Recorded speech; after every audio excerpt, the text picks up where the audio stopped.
अखंड ज्योति अगस्त 2021। वेदांत का शाश्वत संदेश। स्वामी राम तीर्थ भारत के आध्यात्मिक क्षितिज में चमक रहे एक अद्भुत संत, सन्यासी, योगी, अध्यात्मविद व दार्शनिक का नाम है। वे शंकराचार्य के अद्वैतवाद के प्रबल समर्थक थे। वे स्वामी विवेकानंद से भी बहुत प्रभावित थे। सन 1891 में पंजाब विश्वविद्यालय की बीए की परीक्षा में वे प्रांत भर में प्रथम आए थे। अपने अत्यंत प्रिय विषय गणित में सर्वोच्च अंकों से एमए उत्तीर्ण कर वे उसी कॉलेज में गणित के प्रोफेसर के रूप में नियुक्त हो गए। पर नियति ने तो उनके लिए कुछ और ही निर्धारित कर रखा था। उनके अंदर वैराग्य का भाव प्रबल होने लगा। सन 1901 में उन्होंने तप करने हेतु हिमालय की ओर प्रस्थान किया। ब्रह्म के चिंतन में ध्यान में डूबे प्रोफेसर तीर्थराम को अंततः एक दिन मध्य रात्रि को आत्म साक्षात्कार हुआ। उनके मन के सभी भ्रम और संशय मिट गए। उन्होंने स्वयं को ईश्वरीय कार्य के लिए समर्पित कर दिया और वे प्रोफेसर तीर्थराम से स्वामी राम तीर्थ हो गए। वे वेदांत दर्शन व भारतीय संस्कृति का उद्घोष अपने प्रवचनों में करने लगे। उन्होंने अमेरिका व जापान में लोगों को अमृत संदेश देते हुए कहा, आप लोग देश और ज्ञान के लिए सहर्ष प्राणों का उत्सर्ग कर देते हैं। यह वेदांत के अनुकूल है।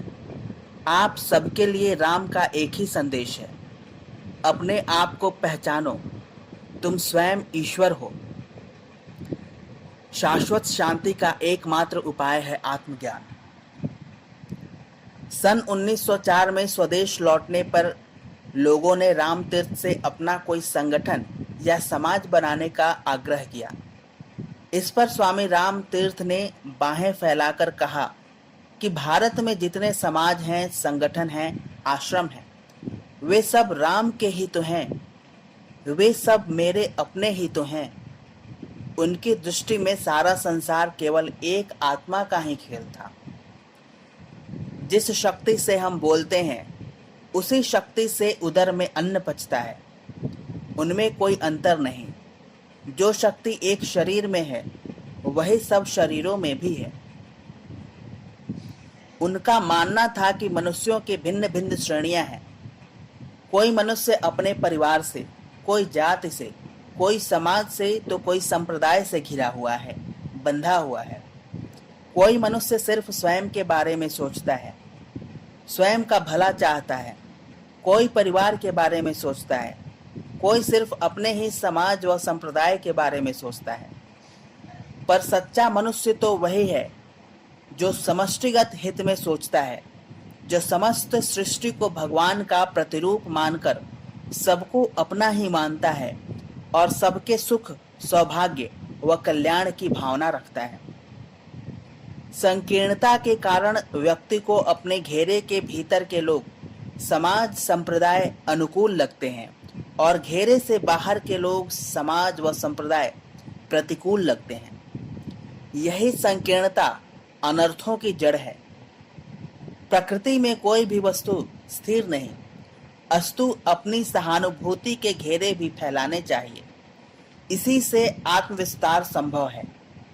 सच्चा मनुष्य वही है जो देशमय होने के साथ साथ विश्वमय भी हो जाता है।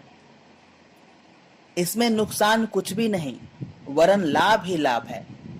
यह प्रकृति के भी अनुकूल है, यह वेदांत के भी अनुकूल है। वे कहते थे कि इसमें अपनी संकीर्णता का अंत भी है और अपना ही आत्मविस्तार है और उसी में आनंद है, परमानंद है, ब्रह्मानंद है। हमें हर पल यह स्मरण रहना ही चाहिए कि आनंद ही जीवन का परम लक्ष्य है। आनंद की खोज में, चाह में हम जन्म से मरण पर्यंत भटकते फिरते हैं। कभी किसी वस्तु में सुख ढूंढते हैं तो कभी किसी व्यक्ति में, पर आनंद का स्रोत तो हमारी आत्मा ही है, जो अपने सत्य चित्त आनंद स्वरूप आत्मा को विस्मृत कर उस आनंद से विमुख है वही वास्तव में दास है, गुलाम है और शाश्वत सुख व आनंद से वंचित है। अतः आनंद पाने के लिए हमें अपनी आत्मा का ही उपासना करना चाहिए। स्वामी राम तीर्थ का यह जीवन संदेश हम सबके लिए अत्यंत प्रेरणादायी है। समाप्त।